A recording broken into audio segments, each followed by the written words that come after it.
Welcome back to another episode of Voices of Vitality, where we share stories and conversations that inspire us to continue living active, meaningful lives as we age. Today, we're talking with one of my former patients. After undergoing rotator cuff repairs on both shoulders in the same year, Ken knows exactly what it means to face uncertainty, work through setbacks, and stay committed to the long road of recovery. If you've ever wondered whether surgery is worth it, question whether you'll be able to get back to doing things you love, or need the reminder that progress is possible, I think you'll find a lot of encouragement here in today's story.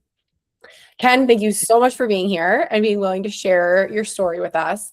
So let's start by having you tell us a little bit about yourself and the activities and hobbies that you enjoyed before your shoulder problem started. Sure. I'm retired. The activities that I enjoy is I love to golf. Uh, between being in Michigan most of the year and Florida in the winter, that takes up a lot of my time, and then I fill in with other things. But golf is the big one, right? Yes, that's my major sport. Sure.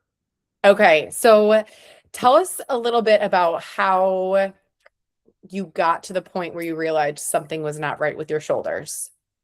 Well, the one shoulder, I think it was my right one.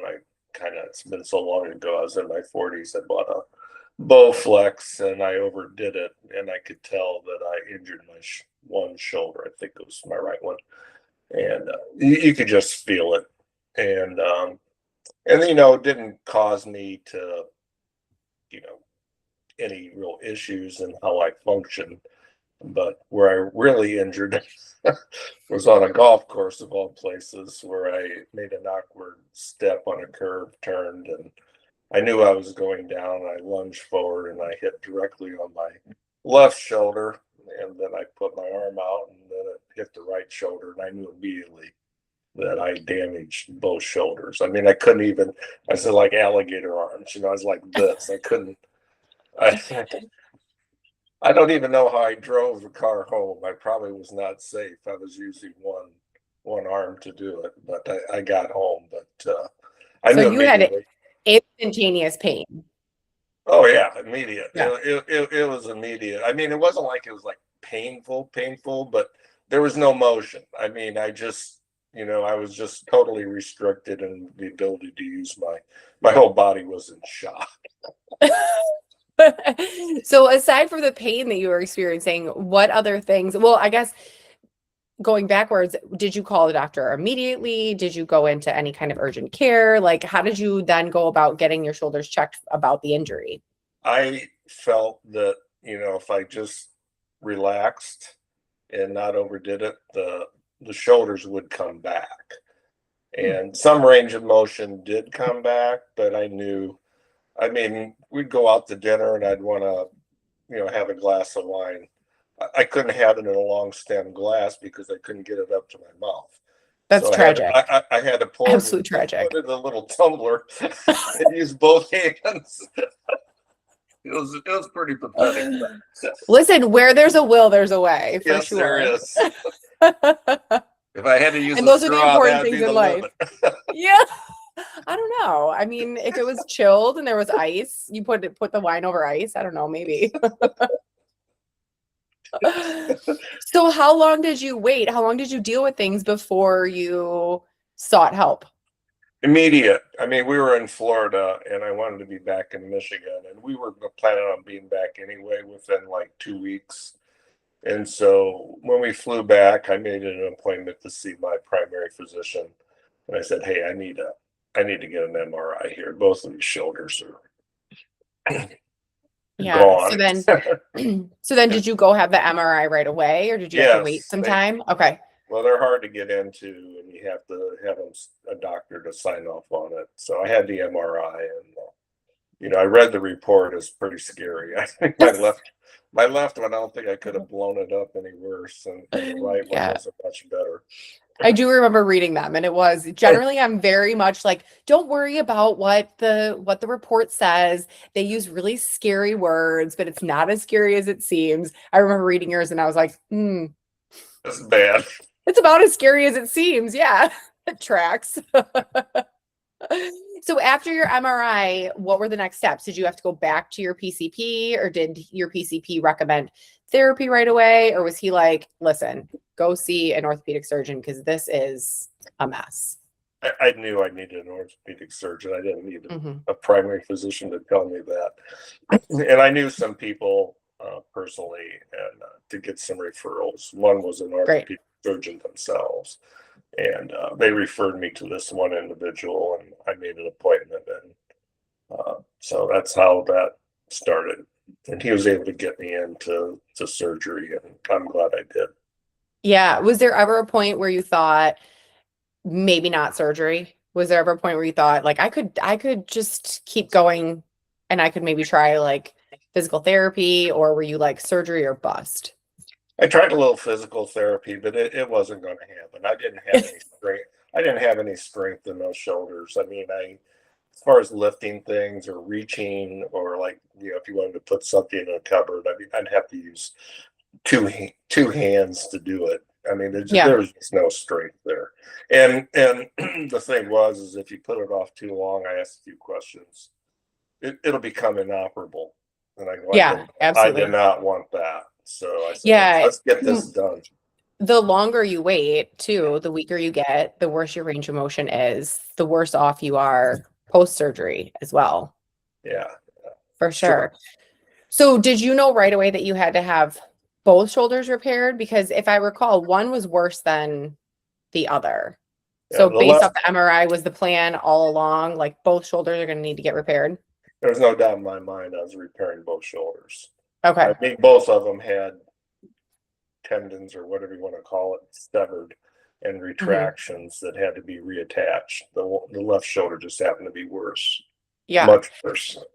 So what was going through your mind? Like your first surgery was in the spring, right? Right before, And it was in or June June. Yeah. of Yeah. 25, and Smack then dab, like early golf season. So what are you thinking, right? You're like, oh my goodness, two it's just the surgeries. sacrifice you have to make. Short-term pain for long-term gain. Yeah, there you go. I love that. I love that. So looking back to your recovery process, what do you feel like was the hardest part of that post-surgical recovery? Well, it's a process like anything else. First thing that people were telling me is that, sleeping, to be able to sleep. And first thing I did is we went to and got one of those lift chairs that could Yeah. retract into a bed. I still use it. I mean, that thing is comfortable. So that really helped me get through being able to sleep comfortably with, because you have a sling for 6 to 8 weeks. I forget what it is. Yeah. And How long were you sleeping in that recliner chair for? 3 months, 2 months Yeah. for sure. Hmm. 2 months. So, eventually, I think after two months, I was sleeping in the bed. I was to the point where I could do that. But the Hmm. scariest part of all of it was the sling, being able to take it off and being very careful with your movements. Because if you move wrong, it's just like immediate feedback. And then to be able to take a Yeah. shower. And I said, honey, normally I wouldn't ask you this, but I need some help drying off and getting my clothes on. Yeah, yeah, for So we sure. worked through that. It can be a humbling process having Oh to ask for all yes, that kind of help. yes. Yeah. So anything else that you can look back on and say that was a struggle, or was it just basically having to ask for It, help and it was the sleeping away daily in a recliner? functions really, is having the sling on, being able to shower and change clothes. I mean, that was a Hmm. big thing. And you just want to be able to take a shower. So I look forward to that every day. But taking the sling off and putting it back on I was very careful for a while, because Yeah. you just couldn't do a lot. Yeah, I mean, I think there's the fear of the pain, right? Fear of Yes, inflicting pain on the shoulder, and then also fear of like, I don't want to mess this up. If I move the wrong way, I don't want anything that they did in surgery to be impacted. exactly. You don't want to do anything that would jeopardize the surgical repair. And it's Yeah. possible if you don't do what you're supposed to do, you can have a problem. Yeah. Now, for someone that had two of the same surgeries in the same year, did you find a difference in the recovery process from right to left? Well, I knew what to expect. I'm right-handed, and the first one was on my left shoulder, so the use of my right hand was pretty natural to me. Hmm. Uh, I thought to myself, okay, now when I have my right one done, now I'm going to have to use my left hand. And how's this going to work? Because there's certain things you got to do, and Yeah. but I managed. It's fine. There's no Yeah. problem. Was there ever a time throughout your recovery process that you questioned if you were ever going to get back to normal? Never. I always knew I'd get back to normal. There's no doubt in Good. my mind.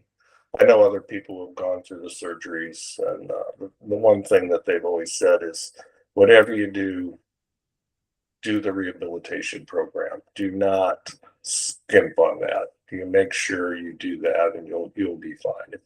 If you don't, you're going to have a problem. So it's like anything. I just treated, well, this is my new job. Yeah. Yeah. You've got smart friends, good people to Yeah, listen to. yeah.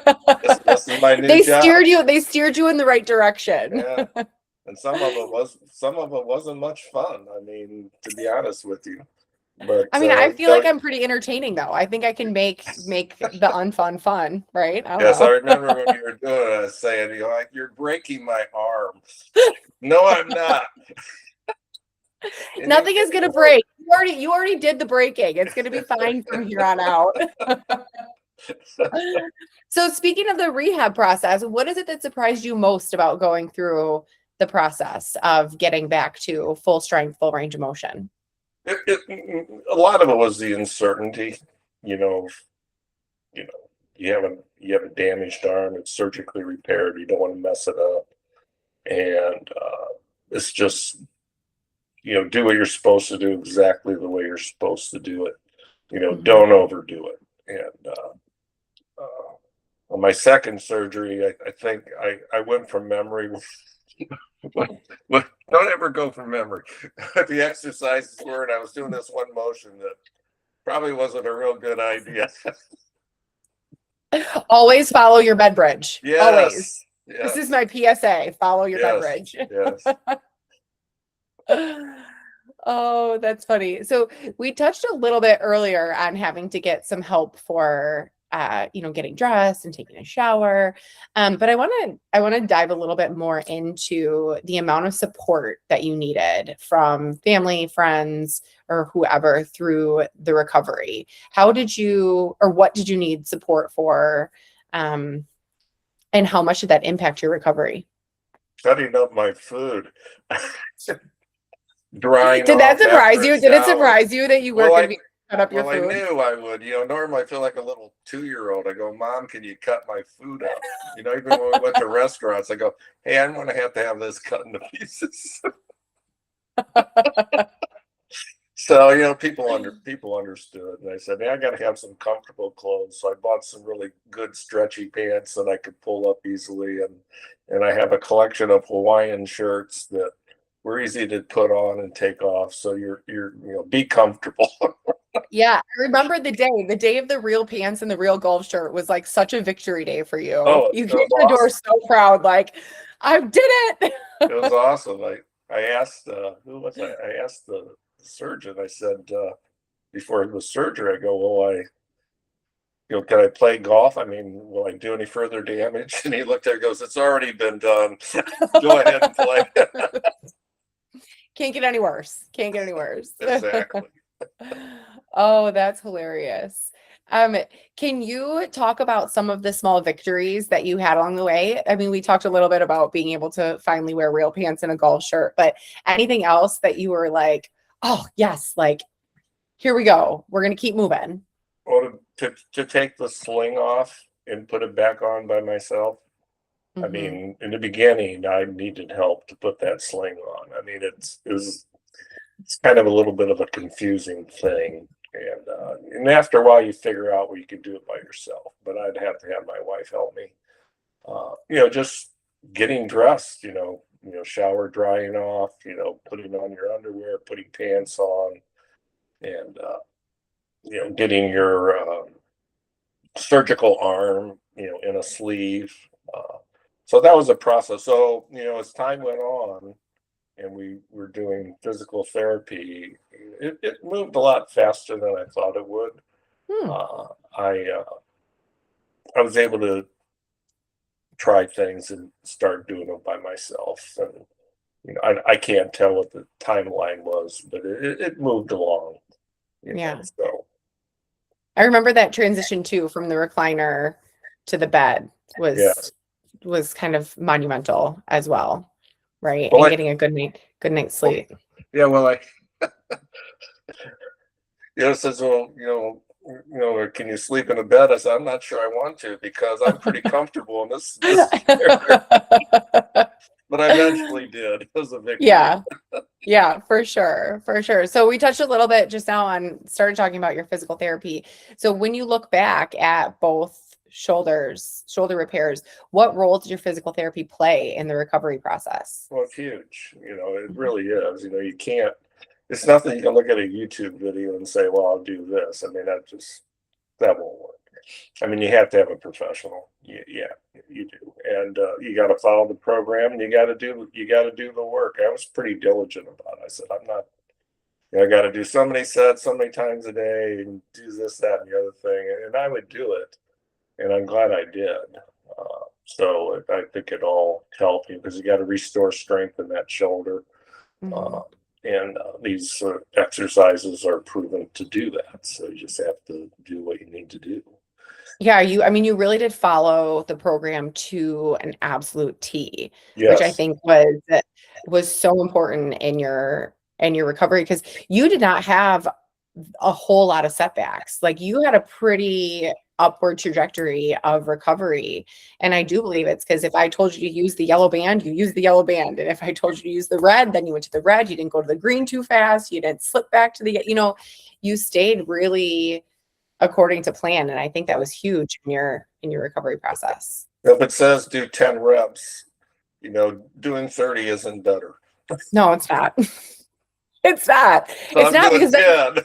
other muscles come to the party because you inevitably fatigue the one muscle and now you've got other issues. The second surgery, I was getting kind of, what he said, oh, I've been through this before. I can do this. And I said, oh, no, I did something wrong here. Yep. Oh yeah. Oh yeah. Yeah. False sense of confidence for Exactly. sure. What did the frequency and the duration, like what did that look like for you? And like, so for example, how soon after your surgery did you start therapy? And then once we started therapy, how often and for how long did you have therapy? It was, I think you could start passive range of motion after 6 weeks where you can't Hmm. actively use your shoulder. Hmm. And so, therapists, in this case, would be moving the shoulder and giving exercises on how to passively move your shoulder. So, I know what the pain feels like if you move that in the wrong way. And so I was pretty careful about that. And then, by doing, and then I think 8 weeks you could do active, you can you can do it actively. I mean, Hmm. it's a slow process. It really is, but it's necessary. It absolutely is.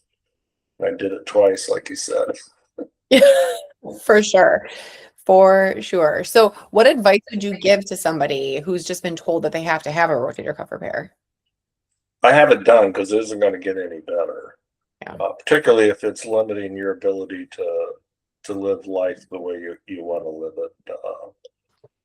So just do what you need to do. You'll be happy in the long run. Really, when you think back on it, even though it seems forever, it really isn't. It's short. My last surgery was, I think it was October of 25.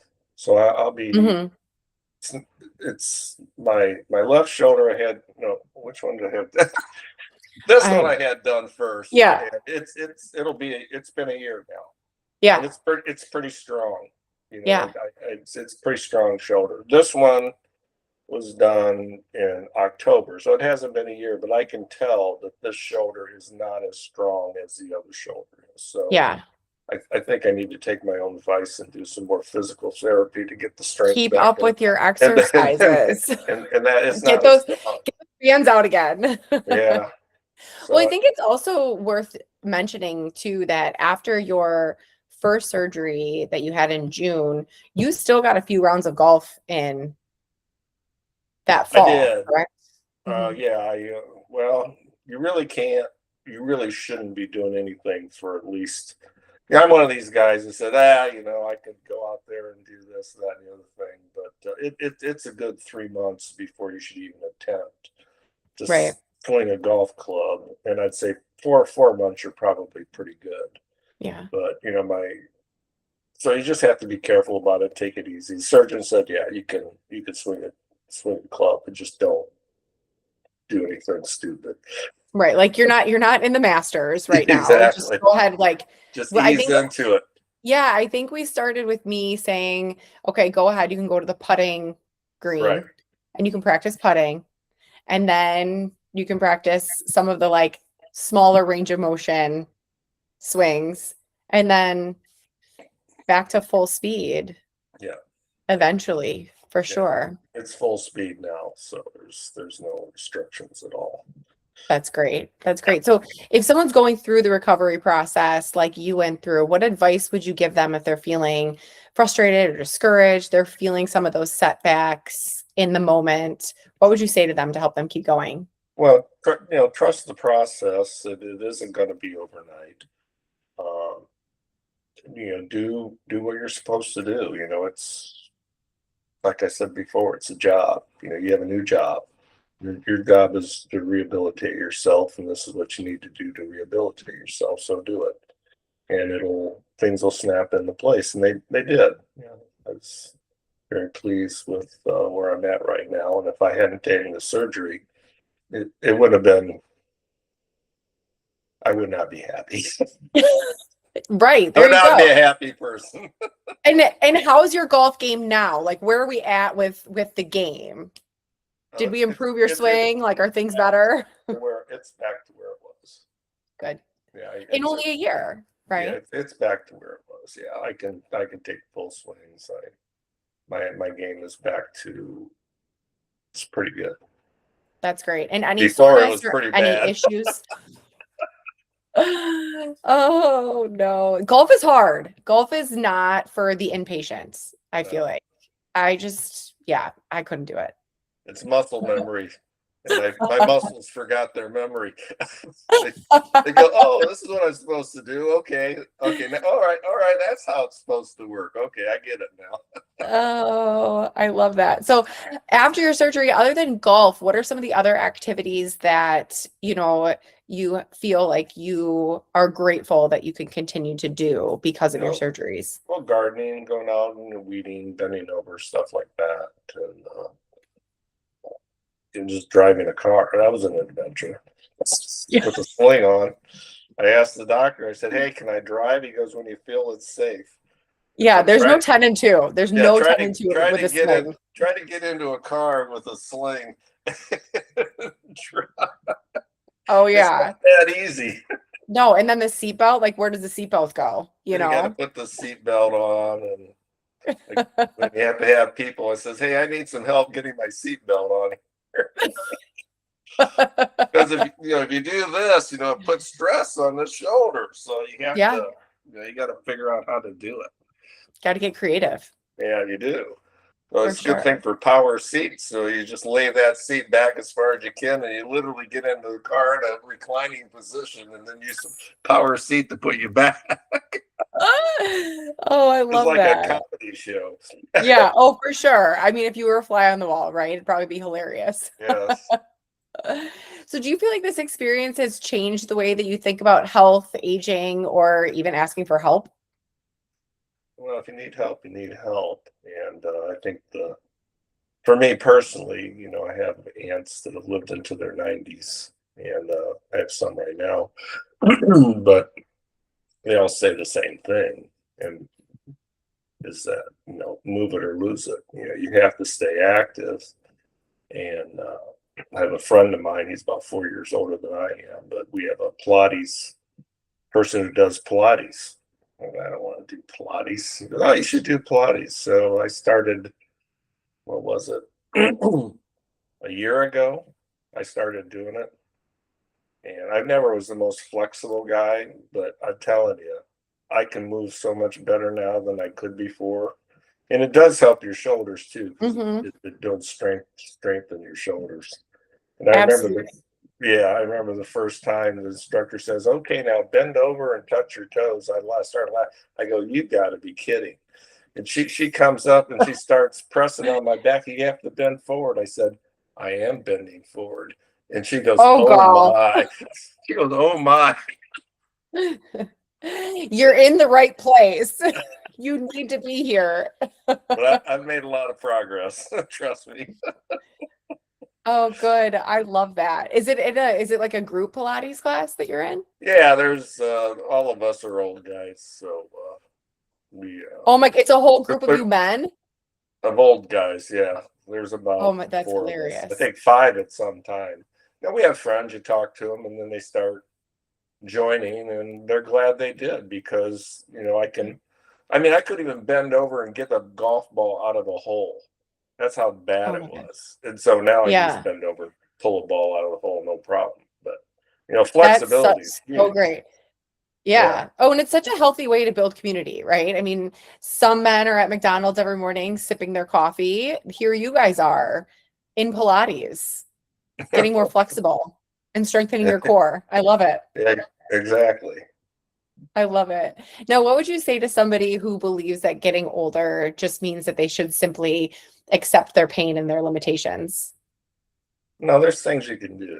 I've always felt that. I was, to myself, I've never been afraid to try things. If I think it'll help me, I'll try it. What's the worst that can Yeah. happen? It doesn't work. So, but I think you have to try things. I think it's good to have an exercise program. I think it's good to have someone guide you because you don't always know what to do, and Right. because you haven't been trained to do it. But with someone